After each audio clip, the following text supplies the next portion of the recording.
ayat 33.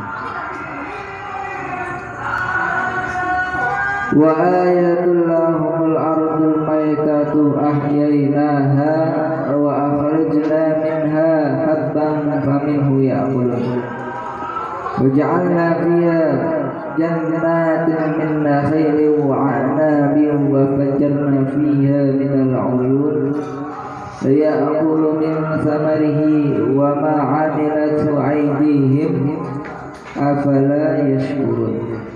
Subhanalladzi khalaqal azwaja kullaha mimma tunbitul ardu wa min anfusihim wa mimma la ya'lamun. Wa ayatun iku tondo lahum kanggo wong-wong tondo alal ba'si ing atase kebangkitan khobarun muqaddamun utawi ayatun iku khobar muqaddam. Al ardu utawi bumi al maitatu kang mati bistasdidi kalawan tasdid wa bil tahfifi lan kalawan tahfif. Ahyainahu muribake sapa ingsun pangeran ha ing ardu ha ing bumi bil mai muribake bil mai kalawan banyu mubtada utawi maitah iku mubtada. Wa akhrajna lan ngetokake sapa ingsun pangeran minha saking bumi habban ing biji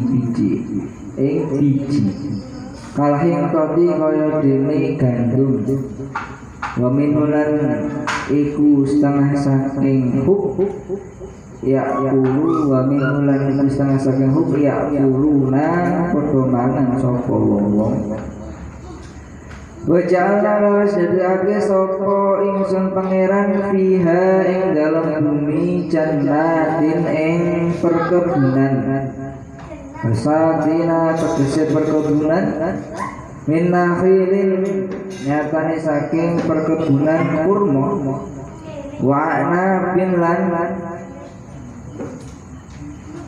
anggur wa fajarna lan muncratake sapa ingsun pangeran fiha ing dalem bumi minal uyuni saking pira-pira mata air ai ba'diha tegese sebagian mata air liya'kulu supayane padha marang sapa wong min samarihi saking buahe huk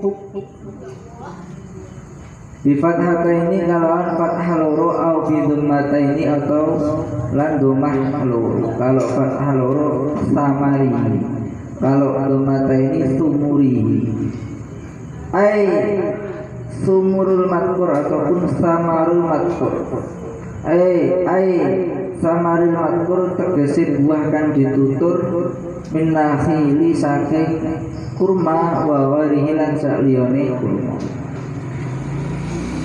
wa man perkara amilatu kang ora nyipta kang ora gawe ulama apa aidihim tangan-tangane wong-wong aila takmal tegese ora gawe sapa aidihim as-samara ing buah-buahan apala yashkuruna ana toh ora bersyukur sapa wong-wong an'amahu ing nikmate Allah taala alaihim ing atase wong-wong subhana maha suci alladzi zat khalaqa kang wis nyiptakake sinten alladzi zat al aswaja ing pasang-pasangan al asnafa tegese golongan-golongan kullaha ya sakabehane aswaj mimma saking perkara tumbitu kang numbuhake sapa ingsun al ardo ing bumi tumbitu kang tumbuh apa al ardu bumi minal hububi saking biji-bijian wa ghorihi wa ghairiha lan saliyane hubub wa min anfusilan saking awak dhewe ne wong-wong minal dzukuri tegese saking wong-wong lanang wal inati lan wong-wong wadon wa mimma la saking perkara la ya'lamun kang orang ngawruhi sapa wong-wong. Wa ayatun lahumul ardu al-maitat.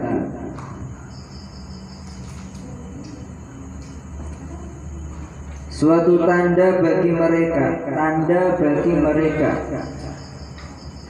yaitu bagi mereka ketika mereka itu dibangkitkan dari kubur, itu seperti apa? Al-ardul maitah, seperti bumi yang mati.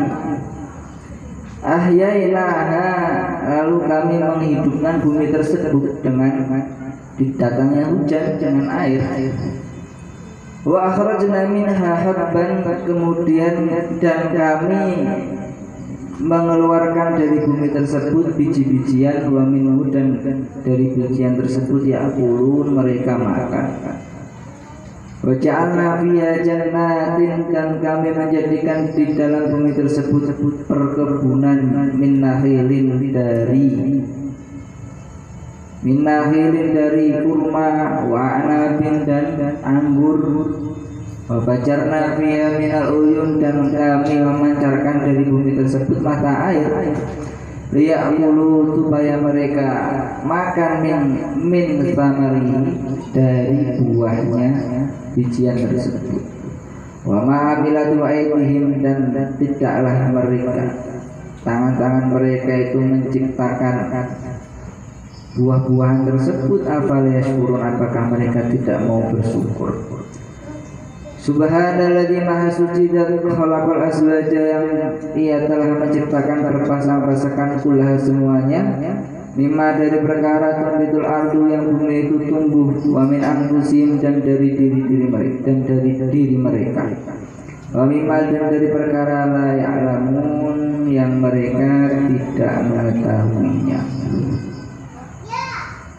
Subhanalladzi khalaqal azwaja. Iki mumpung kula tasih iling kula kelawen. Di subhanalladzi khalaqal azwaja niku ayat sing digunakne para ulama. Kula angsali jasa saking Pak Yai niku nek wong angel duwe bojo iku kon maca iki subhanalladzi khalaqal azwaja kullaha mimma tumbitul ardu wa min anfusihim wa mimma la ya'lamun. Iku ayat sing diwaca wong-wong sing angel duwe bojo.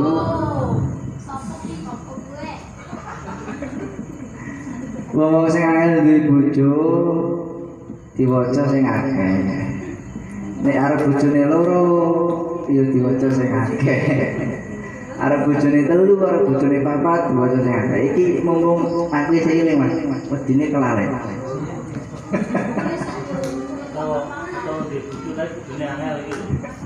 Di bojo. Nek arep masna, arep selasa warubah, monggo diamalne, diwaca sing akeh. Lha itu ini pelajaran mumpung aku iling.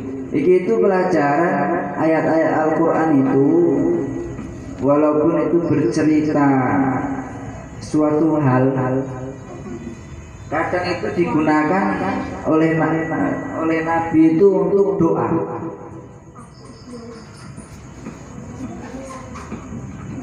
Seperti waja'alna min baina aydihim sadda wa min khalfihim sadda faghshaynahum fahum la yubsirun. Itu kan dohirnya ayat itu, Nabi itu menceritakan orang-orang kafir yang tidak mendapatkan hidayah. Jadi dibuntung arep, dibuntung buri, wis hidayahnya kayak berbunyi. Dohirnya ayat kan ceritanya seperti itu. Tapi ini ayat ini digunakan Nabi untuk berdoa ketika Nabi dikepung sama orang-orang Quraisy. Nabi mau dibunuh, beliau dikepung, singkat cerita akhirnya beliau hijrah ke Madinah sama Sayyidina Abu Bakar. Dan sebelum beliau melakukan perjalanan hijrah itu kan karena rumah itu dikepung, itu kan beliau nggak bisa keluar, Lah beliau akhirnya baca ayat ini, waja'alna min baina aydihim, sampai selesai. Beliau baca ayat tersebut, baca, akhirnya jadi keajaiban. Beliau keluar dari rumahnya dengan menaburkan debu di kepala-kepala orang-orang kafir tersebut. Beliau keluar nggak kelihatan. Jadi ayat Al-Quran walaupun ceritanya itu suatu hal, kadang itu digunakan juga untuk doa.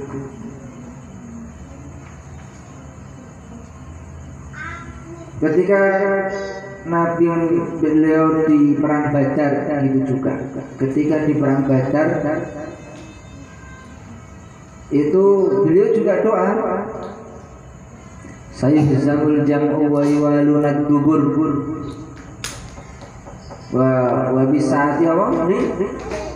Terus ini? Hah? Itu beliau doa. Jadi ketika beliau itu diserang di peperangan Badar 313 orang melawan 1000 orang. Beliau doa. Ketika beliau itu mau merengsek.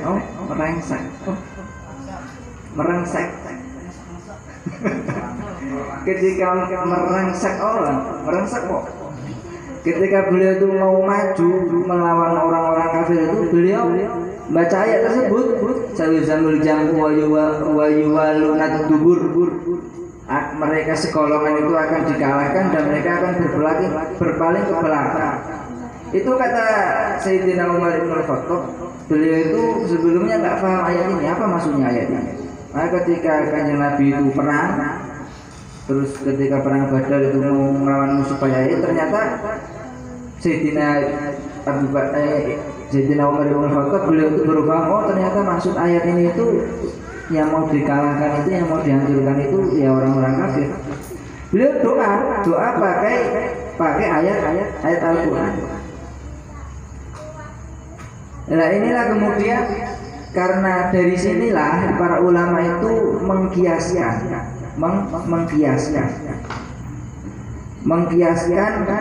yang munasib digunakan untuk berdoa itu bisa digunakan untuk berdoa. Seperti innahu min Sulaiman wa innahu bismillahirrahmanirrahim. Itu kan apa ceritanya? Itu kan Nabi Sulaiman mengirim surat kepada Balqis. Kemudian singkat cerita itu Balqis tunduk datang kepada Nabi Sulaiman.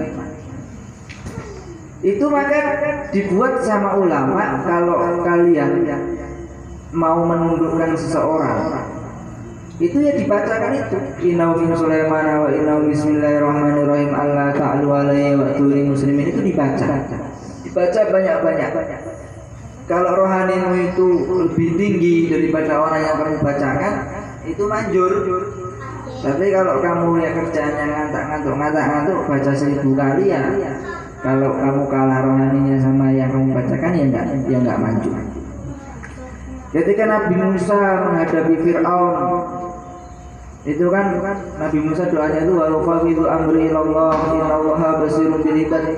Itu beliau doa. Maka ini dipakai ulama juga. Ulama pakai ketika ada masalah-masalah menghadapi penguasa, itu baca ini wa fawidu amri ilallah innallaha basirun bil ibad.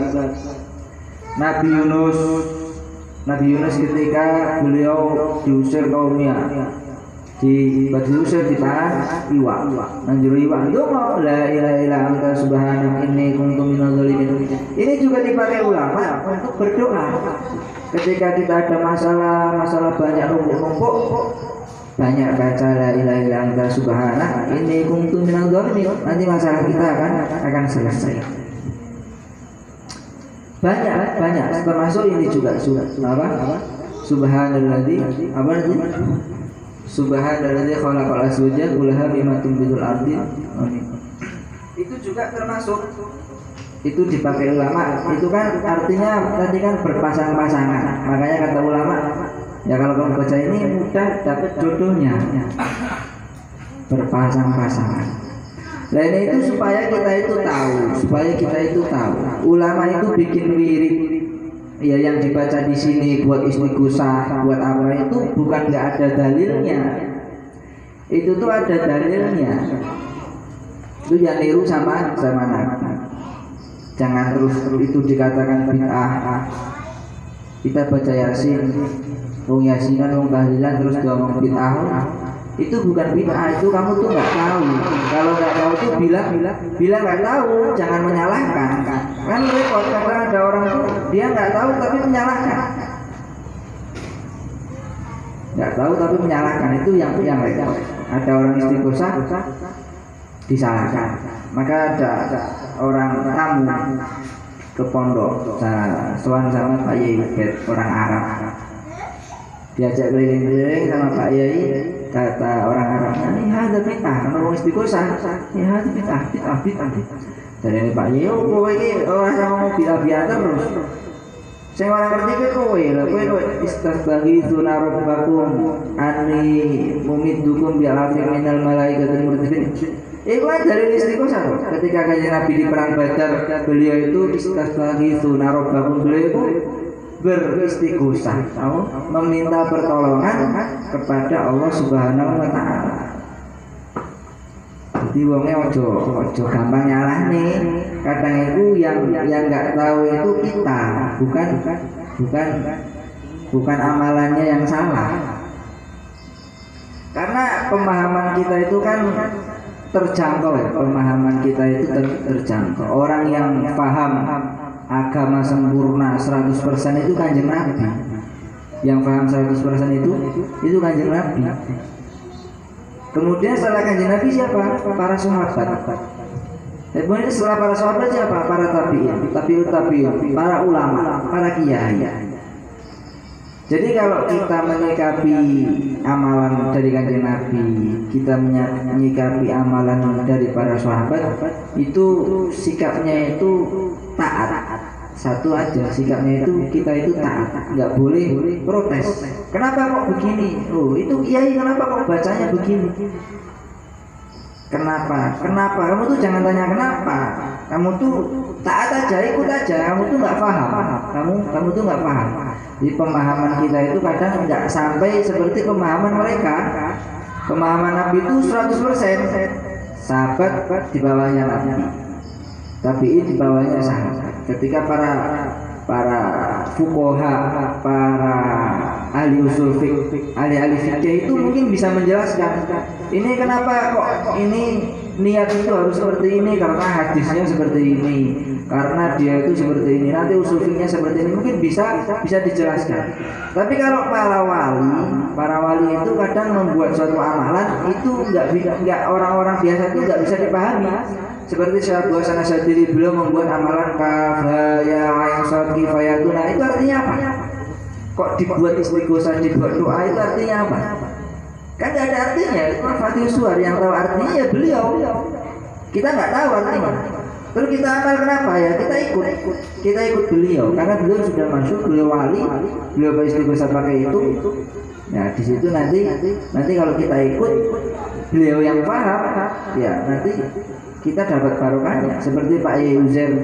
Pak Yai Uzair itu punya istighosah Yasin Syifauna, Yasin 7 kali, kemudian Syifauna. Itu kan yang membuat Yai Uzair. Beliau kan dibuka futuh sama Allah, difahamkan kalau baca Yasin 7 kali, Yasin itu 7 kali, kemudian Syifauna, itu ada faedahnya. Nah, kalau kita tanya, itu kenapa Pak Yai kok? Ya Pak Yai nggak bisa menerangkan kenapa, orang beliau itu paham tapi susah untuk menerangkan. Nah, itu karena pemahaman kita itu nggak sampai sama mereka. Maka ada orang dia bilang itu dalilnya mana, hadisnya mana, Qurannya mana, kok baca hamim yang 7 kali, kifayatullah, baca yasin 7 kali, syifauna, itu hadisnya mana? Itu bid'ah, nggak ada hadisnya, nggak ada Qurannya. Ini yang bid'ah itu cangkemmu loh, cangkemmu yang bid'ah. Yang bid'ah itu cangkemmu. Orang ngerti ngomong, orang ngerti, orang usah terus nyala no, itu kan keliru, orang pas.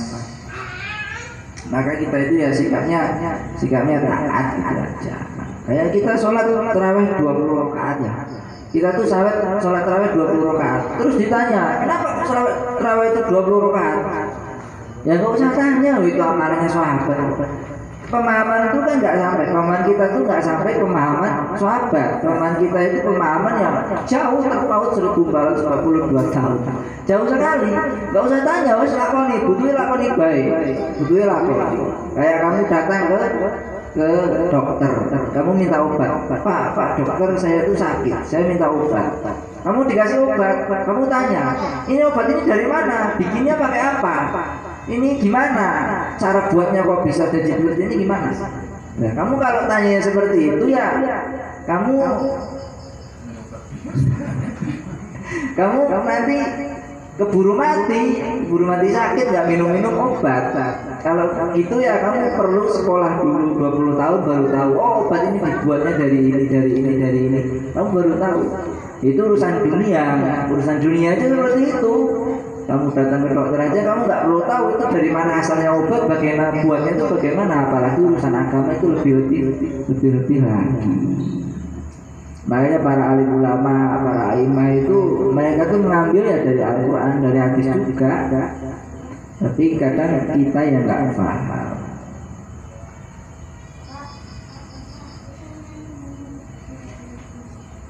Dia mumpung iling, kadang itu kan santri orang paham, ini gimana ngopi kok istighosah maca aneh-aneh. Menurut kowe kan aneh. Ki maca yasin gitu. Ki maca hamim ki kabeh iso artinya apa kok iki diwaca. Kowe ora rasa takon apa, lakon apa. Ora ono faedah. Bismillahirrahmanirrahim. Wa ayatul lahumul ardul maitatu. Jadi ini permisalan orang itu nanti dibangkitkan dari kubur. Itu ya seperti ini.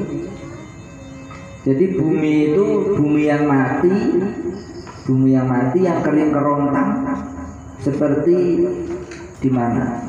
Di Bloro kekeringan di Arab itu kering kerontang, panas, nggak pernah ada hujan. Bumi itu mati. Ahyainaha wa akhrajna minha ma'an ya'kul.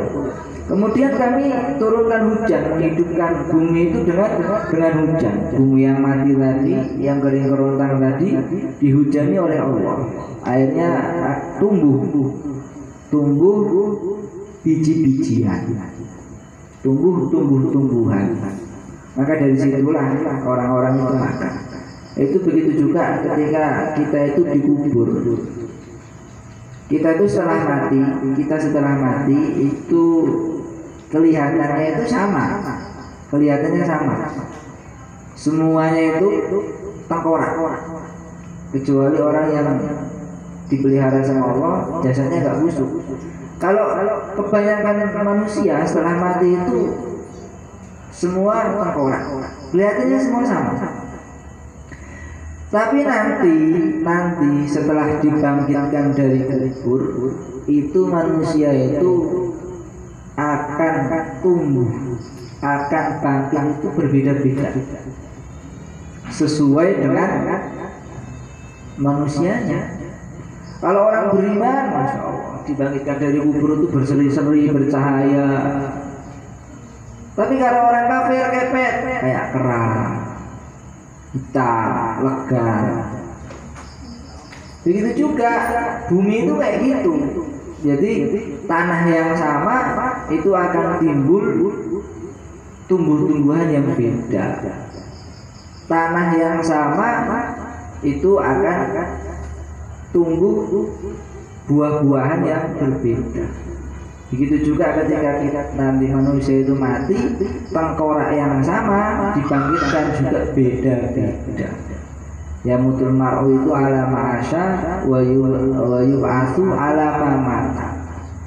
Wong itu mati sesuai kebiasaane, wa yub'atsu ala ma mata, dan dibangkitkan juga sesuai dengan keadaan dia mati. Makanya diceritakan kan ono wong iku mati dibangkitkan dari kubur itu ngalungi unta, ngalungi sapi, bengok-bengok. Kuwi napa? Rono biyen urip nang dunya sering nyaplok lemah tanggane. Ngono wong dibangkitke teko kubur dalam keadaan berdarah-darah. Kenapa? Dia dulu matinya mati syahid. Nanti ada orang dibangkitkan dari kubur, dia dalam keadaan ihram. Kenapa? Dia matinya itu dulu ketika dalam keadaan ihram. Lah itu begitu juga manusia itu seperti itu. Di ibaratnya ya koyok bumi sing mati mau.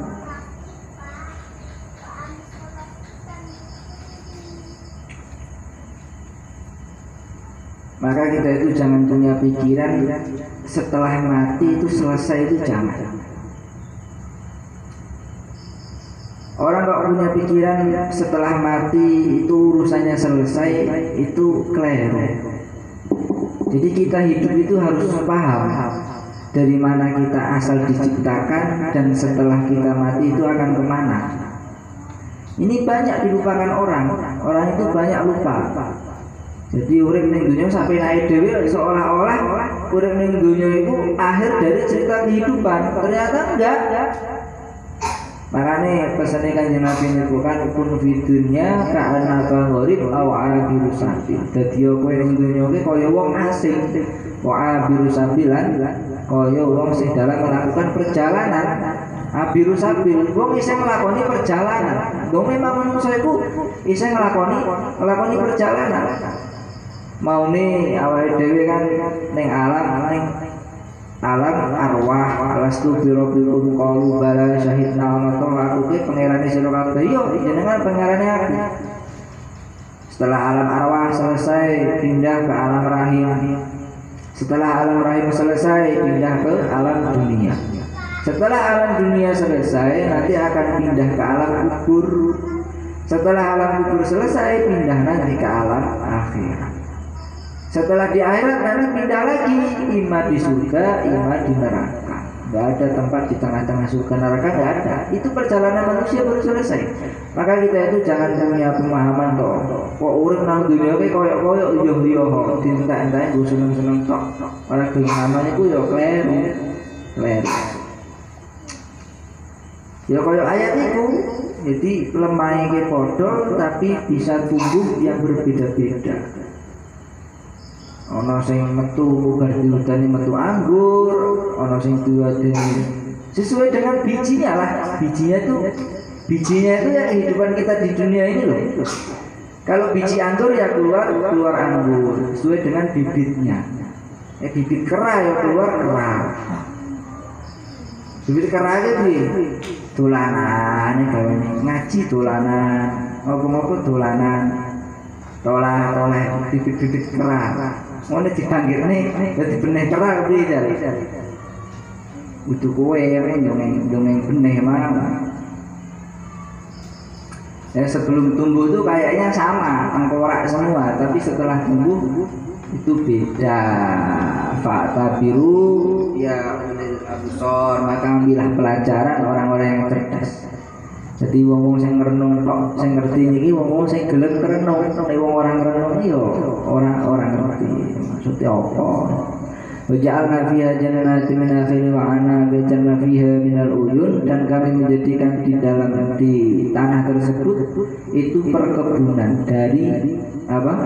Nakhil, kurma, anab, anggur, wajarna fiha minal uyun, dan kami memancarkan di dalam tanah tersebut, bumi tersebut mata air ya ulu min samarihi, supaya mereka itu makan dari buah-buahnya. Wa ma amilathu aydihim, sedangkan mereka itu tidak sama sekali tidak menciptakan. Afaliyashkurun, apakah mereka itu tidak mau bersyukur. Jadi ono ning bumi ki ono ning kebun, perkebunan, ono ning kurma, ono ning anggur, ono ning mata air, ono ning kali, ono ning buah-buahan, iku belas wa ma amilatu aydihim, belas menungso iku ora ono campur tangane belas, iku murni diciptakan oleh Allah. Afala yashkurun, apakah mereka itu tidak bersyukur. Iki penting. Jadi kabeh iku diciptane karo pangeran. Tapi manungsa iku kadang kurang bersyukur.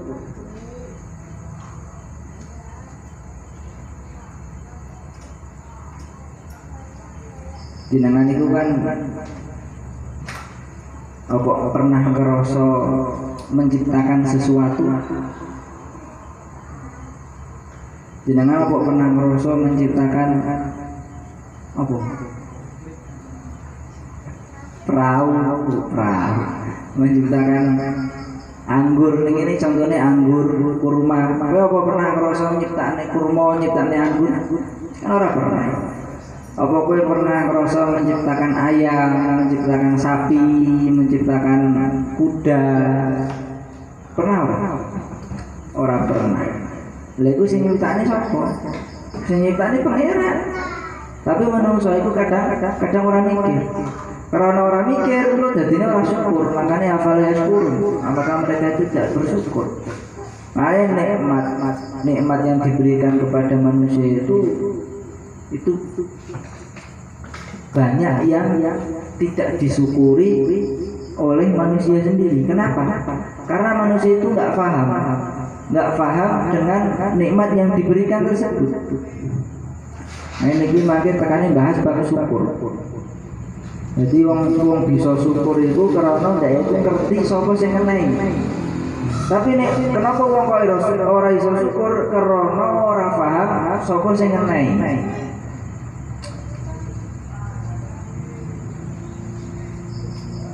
Jadi nanti di hari kiamat itu akan diseru orang-orang yang memuji Allah. Kata Nabi itu di hari kiamat nanti orang-orang yang memuji Allah itu akan diseru.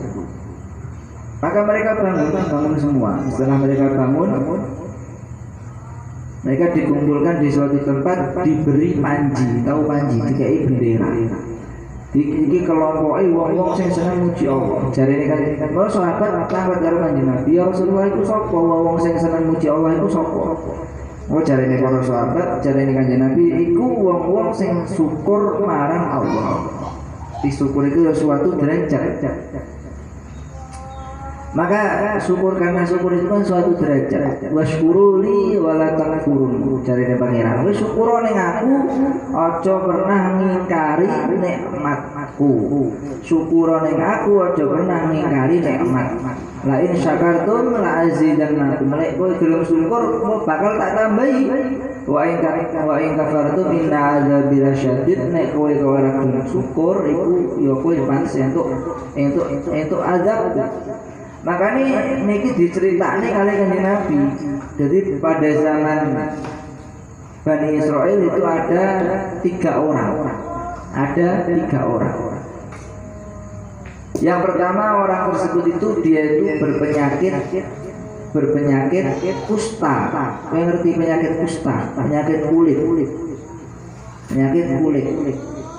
Kusta. Yang kedua itu orang itu dia punya penyakit buta. Yang ketiga orang itu dia punya penyakit buta. Maka suatu hari ada malaikat datang kepada si kusta. Si kusta ditanya, "Karepmu apa?" Si kusta ditanya sama malaikat, "Senengmu apa senengmu apa?" Jarine si kusta, "Senengku iku penyakit kulitku mari. Engko wong kampung men ora padha jijik karo aku terus aku duwe wajah sing ndang." Betul karo malaikat dikabulkan. Dadine ndake mari penyakite terus dadi wong sing gagah. Terus harta sing mbok senengi apa? Jarine malaikat. Si kusta menjawab, "Harta sing aku senengi iku berupa unta." Maka seketika itu malaikat memberikan kepadanya unta yang sudah hamil 10 bulan. Itu yang pertama si kusta. Kemudian malaikat datang ke si botak. Si botak ditanya sama malaikat, "Sing mbok senengi apa?" "Aku seneng nek penyakit botakku ilang." Terus mari aku dadi wong gagah. Dikabulni karo malaikat. Terus harta sing mbok senengi apa? Jare malaikat, "Harta sing aku senengi iku aku pengen duwe sapi." Bener dikabulni, dikai sapi sing wis meteng 10 bulan. Kemudian malaikat datang ke orang yang ketiga. si buta ditekoki karo malaikat padha karo tekok sing siji loro mau.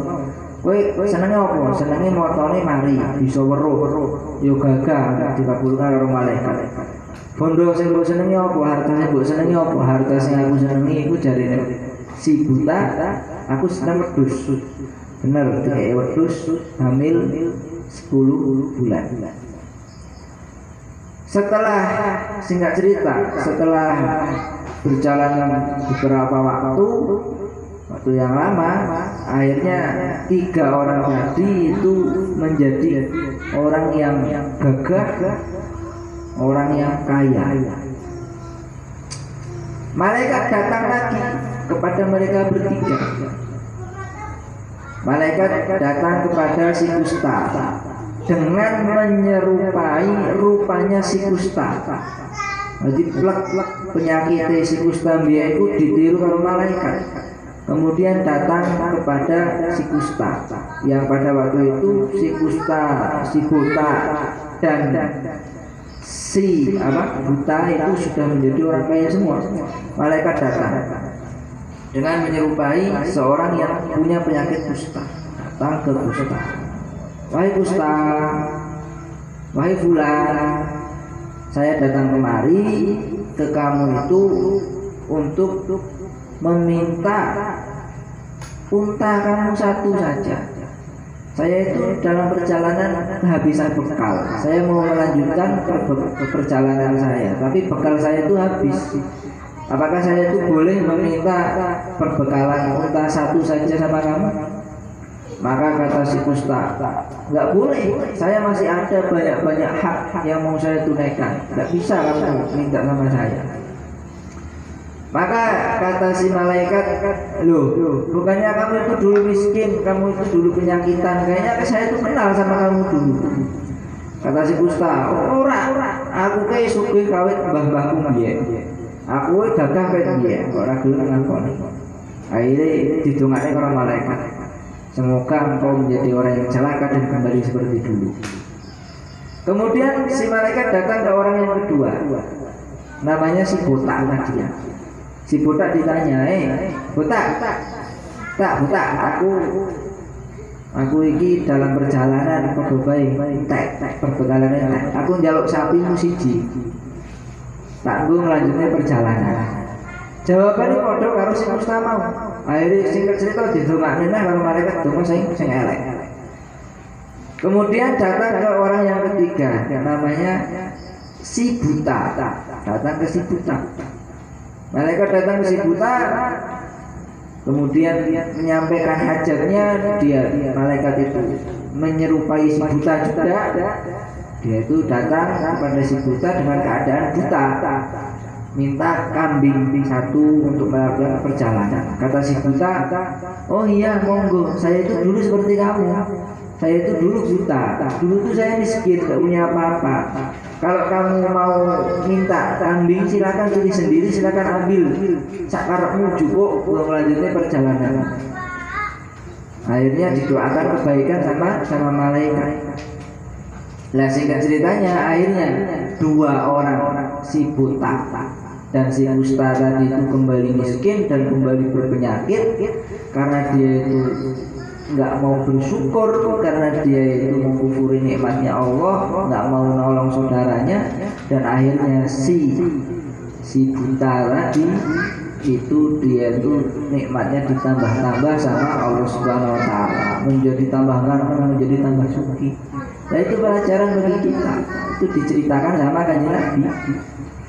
Lain sakartum la azidannakum wa la in kafartum inna azabi lasyadid. Wong ku nek gelem syukur mongko ditambah karo. Tapi nek ora gelem syukur yo iku bakal dicabut nikmat.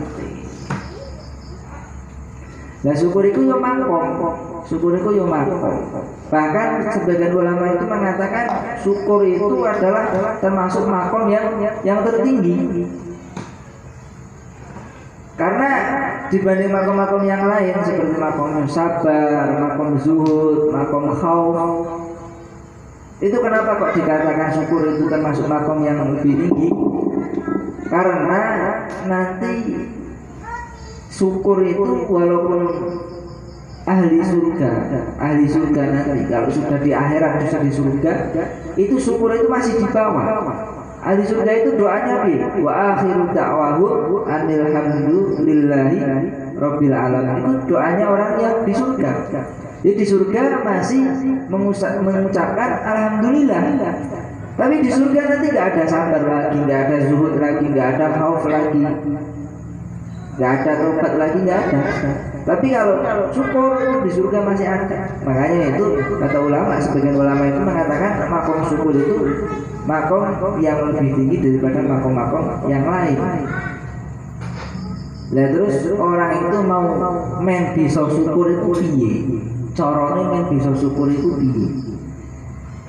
Carane men bisa syukur iku jarine Imam Ghazali iku kudu ana 3 perkara.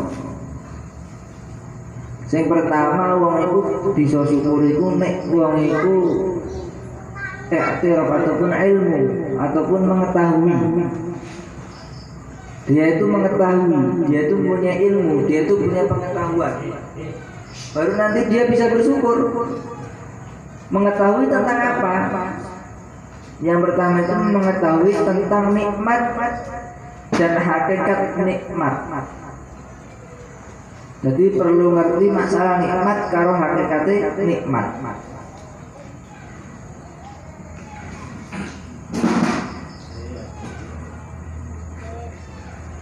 Kita itu kan banyak sekali loh diberi nikmat sama Allah itu banyak sekali. Wa ta'udu nikmat Allah itulah tuhsuha.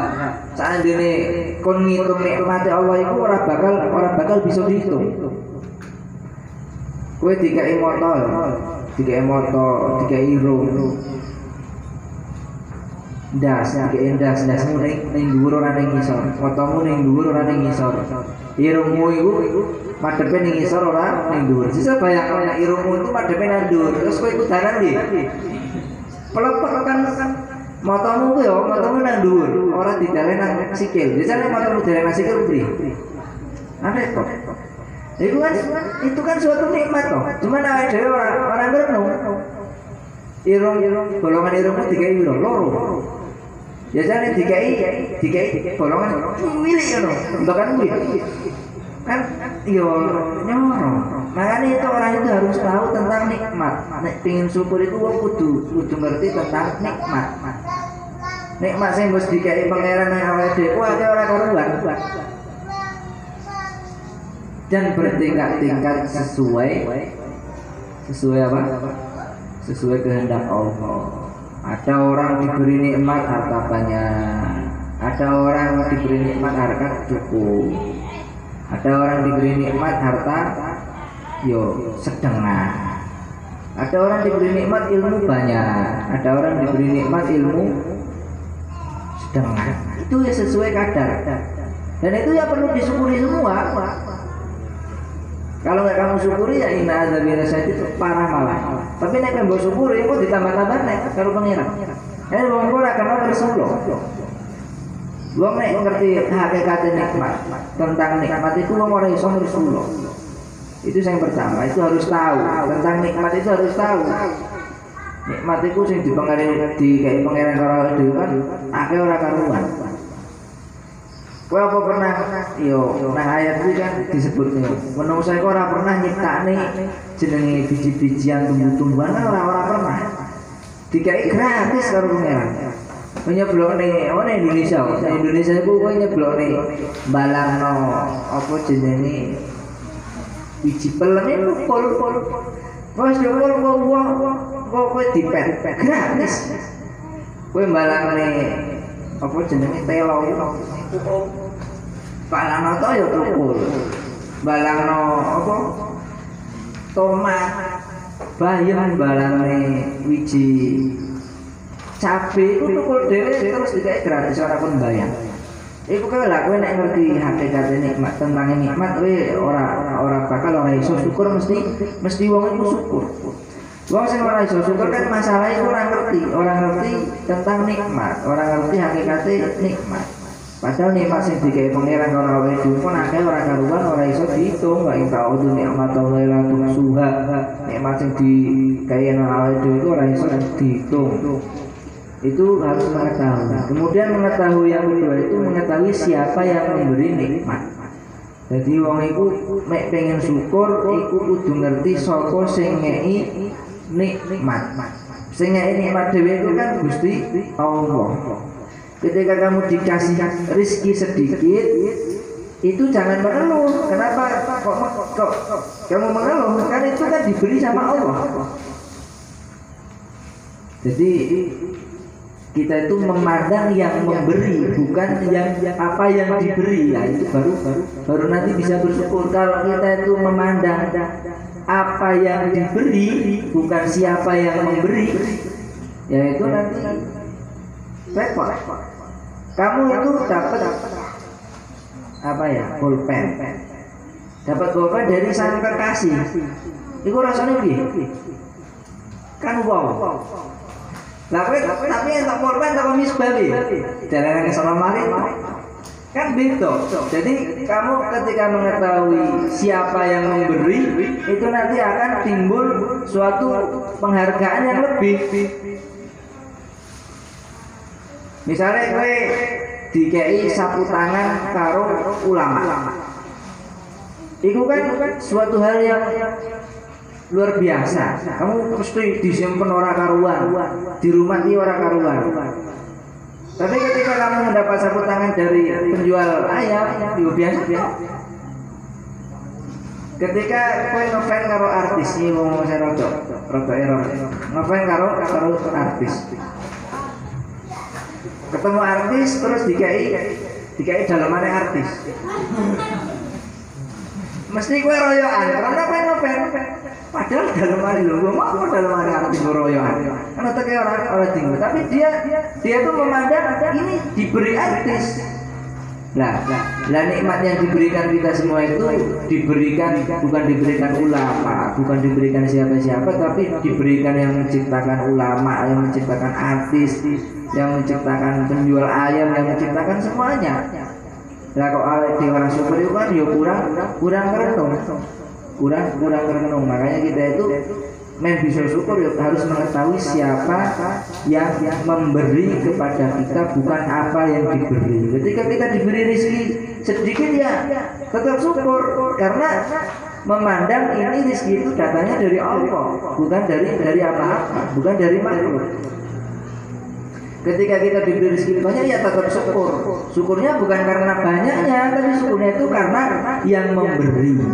Jadi bukan karena apa yang diberi, tapi syukurnya itu karena siapa yang memberi. Yang memberi itu yang menciptakan langit, yang menciptakan bumi, kok gak disyukuri ya itu kurang renung. Gua itu nek kurang renung ya koyo Rasulullah oleh sithik Rasulullah meneh wong wadon.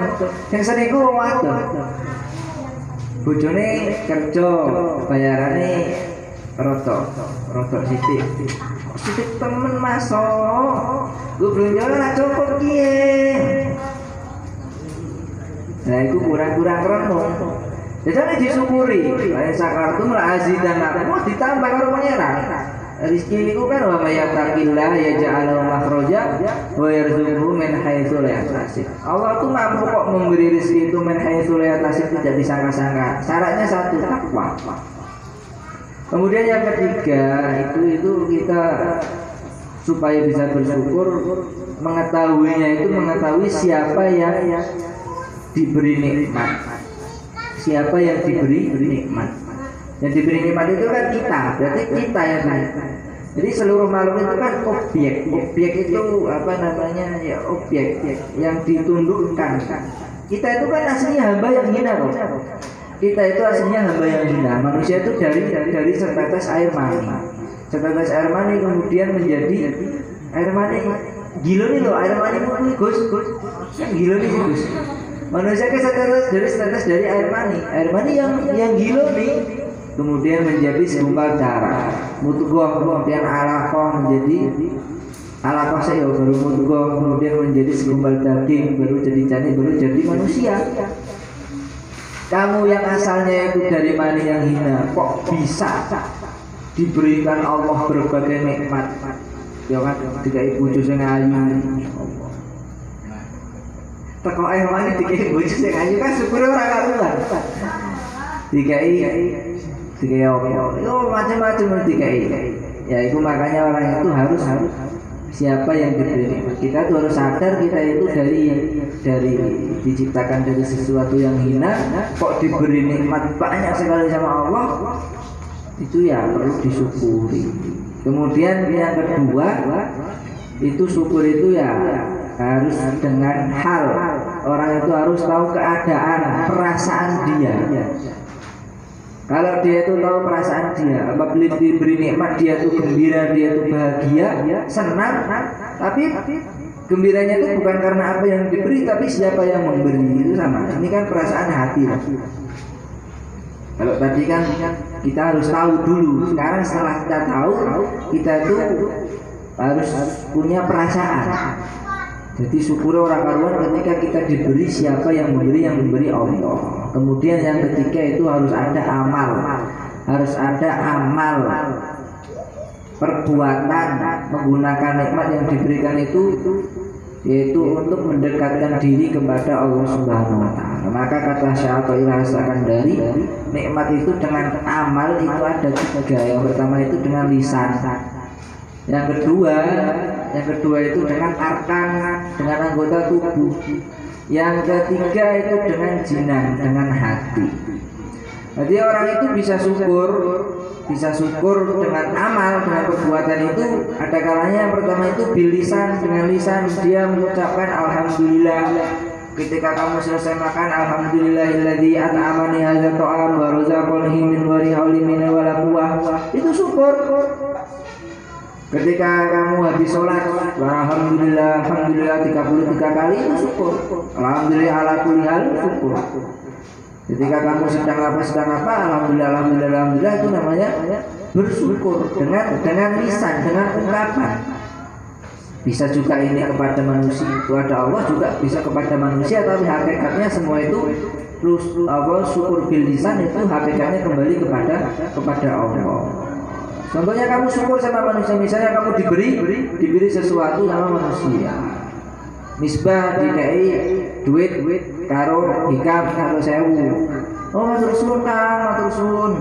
suwun itu kan sebenarnya nek buat teliti itu kan orang karo hikam, tapi karo yang menciptakan hikam. Kembali lagi kepada Allah. Itu dengan lisan. Nanti juga ada namanya syukur itu bil arkan, dengan anggota badan. Dengan anggota badan itu gimana maksudnya? Ya menjaga anggota badan kita. Duwe cangkem itu ya cangkemnya gue ngaji. Orasan gue belendengi, wong. Duwe mata itu yo gue maca Quran orasan gue ngintipi, wong. Sopo sing seneng ngintip mau? Bocah kok ngintipi wong lanang, wadon ngintipi wong lanang. Sing wong lanang berapa nang ngintipi wong wadon kok wong wadon ngintipi wong lanang. Tobat kowe ora tobat dicolok matamu karo Kanjeng Nabi kok. Matamu dicolok karo Kanjeng Nabi, bilang Kanjeng Nabi ketika diintip karo wong dari Kanjeng Nabi, colok matamu. Basa kasarane ngene, colok matamu. Kau justru ngintip dua motor itu berarti kau harus syukur tiga nikmat motor munggu ngintipan ya. Dua utak itu gue mikir sih bener, gue ngaji, dua akal yang gue ngaji, syukur bila arkan. Dua kuping yang gue berumur ngaji, dua motor gue ngaji turu, gue harus syukur jenenge orang nyukuri motor yang ngaji turu. Dua sikil yang gue pelaku saya nang perkara sing apik, dua tangan gue nulung wong, itu jenenge syukur bil arkan. Dan ada nabi syukur bil jinan, itu yang paling hati, yang paling angel, itu syukur nganggo hati. Syukur nganggo hati itu sing angel. Angel syukur nganggo hati. Masalahnya syukur karo sombong itu mirip-mirip. Faham apa? Binikmati apa? Faham binikmati Rabbika fahadis. Jadi nikmati pangeran iku kon critakno. Jadi ketika kamu disuruh maju ke podium terus kamu berbicara alhamdulillah saya sudah hafal 30 juz Al-Qur'an. Saya sudah hafal hadis 10.000 hadis. Saya sudah istrinya 4 anak 25. Itu kan Sebenarnya kamu mau fa'ama bi ni'mati rabbika fahadis, mau menceritakan nikmat Tuhanmu. Tapi hatimu itu enggak. Kamu lidahmu berdalil seperti itu, tapi hatinya berdalil rodok. Aku men wow. Itu ada kesombongan. Makanya syukur ngabari itu rodokannya. Ada rodokan. Ketika kamu sedekah, ya kan mungkin kita dapat tol 1 miliar. Sedekah ning masjid 1 juta. Karepe iki sedekah aku karepe, tapi terbesit dalam hati itu ada wah men didelok wong aku nembeleh tol tak sedekahno nanggon. Anu masjid 100 juta men ketara wow, men ora ketara pelit-pelit nemen. Nah, iku jenenge ora syukur menyukuri nikmat sing digawe pangeran, tapi kowe rada ana sombonge sithik men didelok karo wong iku. Syukur nganggo ati iku ya rodokan. Makanya awake dhewe yo dikoreksi dhewe-dhewe iku mau telung perkara kuwi wis ana apa urung ning ati. Wis ana ning ati yo berarti apa jenenge? Berarti awake dhewe ya wis termasuk wong-wong sing syukur kurang. Sithik nek Oke, subhanalladzi khalaqa aswada kullaha min tumbitul ardi wa min anfusihim wa mimma la ya'kulun. Allah itu menciptakan hal yang berpasangan. Jadi semua itu ada pasangannya. Tumbuh-tumbuhan itu ada pasangannya, ada putik, ada benang sari. Itu yang pernah sekolah ya. Putik benang sari kan? Sebagian yo menungso yo ana lanang, ana wedok, ana bengi, ana awan, ana kanan kiri ngarep mburi ku kabeh iku ana pasangane. Baik itu perkara yang diketahui ataupun tidak diketahui. Semua makhluk itu pasti ada pasangannya. Wa mimma la ya'lamun, dan perkara yang tidak manusia ketahui. Jadi kalau kita itu lanang wedok itu berpasangan kan kita ketahui, putik benang sari itu kita ketahui, ono salak lanang, ono salak wedok itu kan kita ketahui. Salak lanang, salak wedok ono, jadi ono kurma lanang, kurma wedok. Iku ono kurma lanang, kurma wedok itu diketahui sama manusia. Tapi ada itu perkara-perkara itu yang tidak diketahui manusia tapi tetap berpasang-pasangan, namanya makhluk itu berpasang-pasangan. Siang malam, hari bulan. Pokoknya berpasang-pasangan kabeh. Hatta perkara sing cilik, plankton pun ada pasangan-pasangan. Atom itu perkara sing cilik kan pernah sekolah. Itu juga ada pasangannya. Yang enggak ada pasangannya itu hanya satu, Allah Subhanahu wa taala. Qul huwallahu ahad, Allah itu siji ki ora ono pasangane. Wa wahidul qahar, Allah itu siji sing maha berkuasa. Wis siji nek Allah itu siji. Saliyane Allah itu berpasangan. Makhluk itu berpasangan. Jadi Pak Ye makhluk itu berpasangan. Pasangan sing ora duwe pasangan akeh maca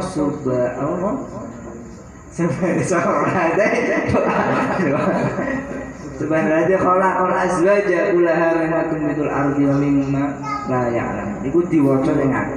Tapi kowe ojo maca saiki, kowe iki sing ngaji diwaca saiki kowe pengen rapi macane engko nek wis rampung ngaji. Sholatullah salamullah ala Toha. Sholatullah salamullah ala yasin nabiillah tawassalna bismillah wa bil hadi rasulillah wa kulli mujahidi billah bi alil badri ya Allah. Subhanallah wa bihamdihi, subhanallah wa bihamdika, asyhadu an la ilaha illa anta astaghfiruka wa atubu ilaik. Wassalamualaikum warahmatullahi wabarakatuh.